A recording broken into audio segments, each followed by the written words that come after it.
everyone, you're watching Newegg TV. I'm Jennifer, and today I'm going to be giving you a product unboxing and overview on the T500 RS from THRUSTMASTER, and this particular driving simulator is the Gran Turismo 5 edition. Alright, so let's take it out of the box. I'm going to warn you, this box is very heavy, weighing in at I think almost 40 pounds, so it's definitely not a toy. Here's some of the parts for attaching the the steering column rather, to a desk or table.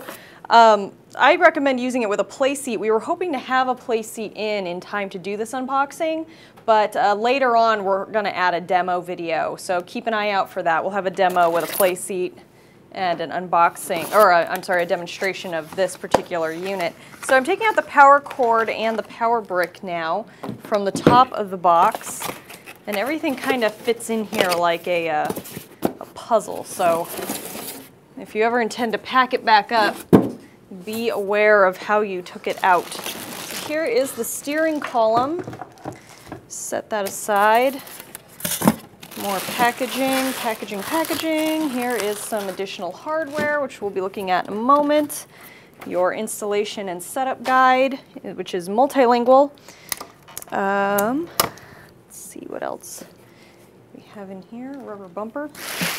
All right, and so here is the pedal stand.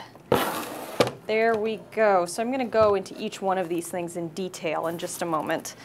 But it's you can see here that the pedals come initially configured for F1, but it is reconfigurable for rally, which I can show you how to do that. Let's start off with the steering column, since it's kind of the more exciting part of the simulator. First up, you're going to notice all of your PlayStation 3 controller buttons are right here on the face of the steering wheel. So you have your standard control configuration there.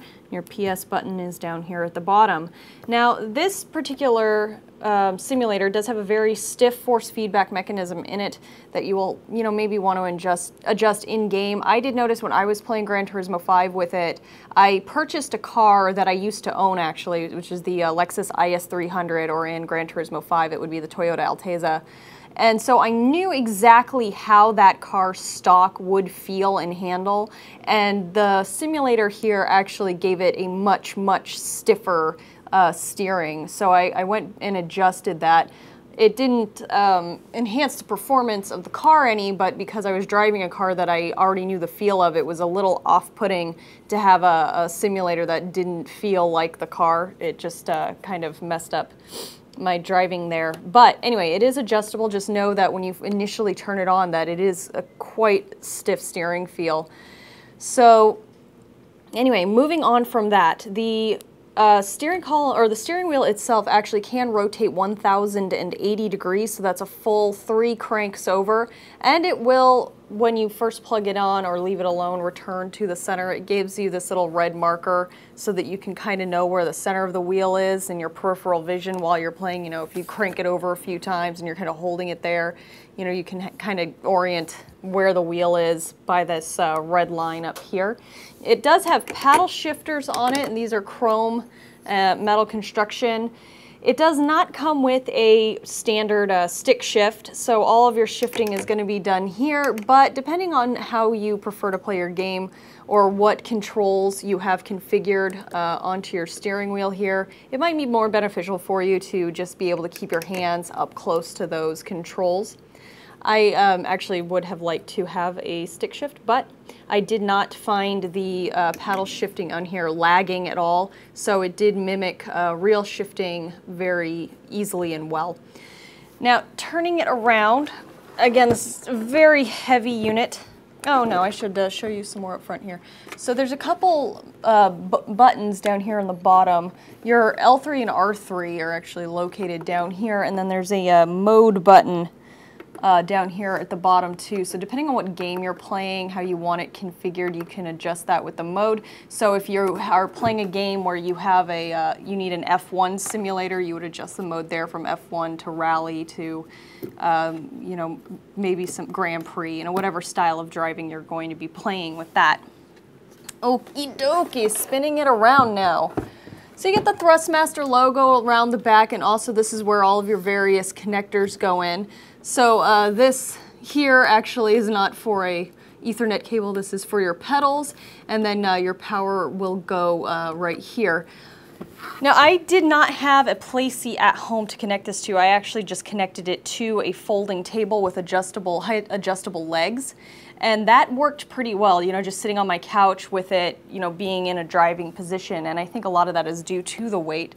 So you would clamp it to the bottom of your table using this clamp, and then the key here, which turns into the bottom. So here is the pedal block. It plugs into the back of the steering column with this cable here, which is actually pretty long, so that you can position it as far away from yourself as you need.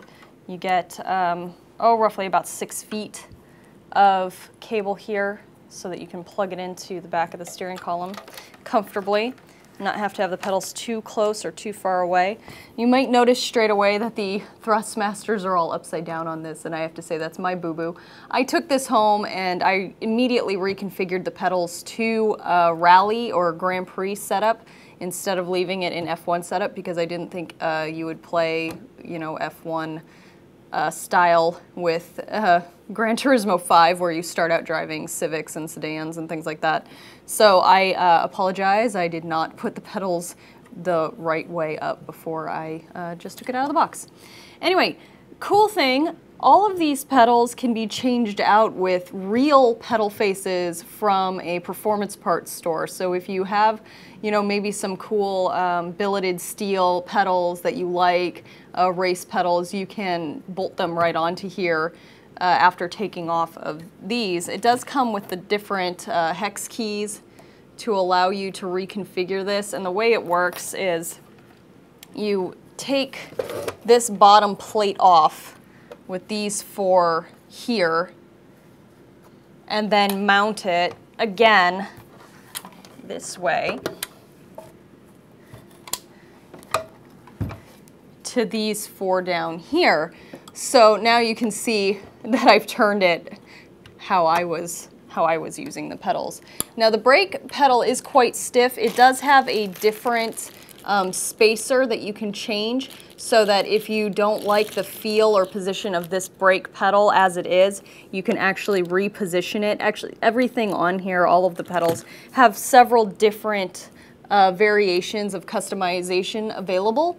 So you can really set it up to your liking. I will say that it is a bit of a challenge with these small hex keys that are included to take them off and put them back on. So I recommend maybe just getting hex keys that come on a like a ratchet wrench, if you have one, and use those instead, because these ones are very small and very difficult to get into the places where they need to go. So you might want to raid a toolbox or go expand your own and get a ratchet set of hex keys. It'd make quicker work out of configuring this, especially if you are using it as a simulator for several different styles of driving. You're going to want to have a different setup. You know, you don't want to play rally pedals for F1 and, you know, that kind of thing. So definitely, you know, configure it to your liking. This is a solid metal construction. There are a few plastic parts, you know, on the spacing and adjusting down here, but they really wanted this to have a lot of durability. So it is quite heavy. It stays very secure and stationary, just sitting on a floor like a, you know, I used it on just a hardwood floor and I had no trouble at all. Also, I mean, I'm kind of a small person, so you'd think like I probably don't have that much leg force. I made sure that my 6.5 foot tall roommate also played it, and he had no trouble, you know, with this sliding around. It just didn't happen because it's so heavy. I think just this piece weighs about 20 pounds.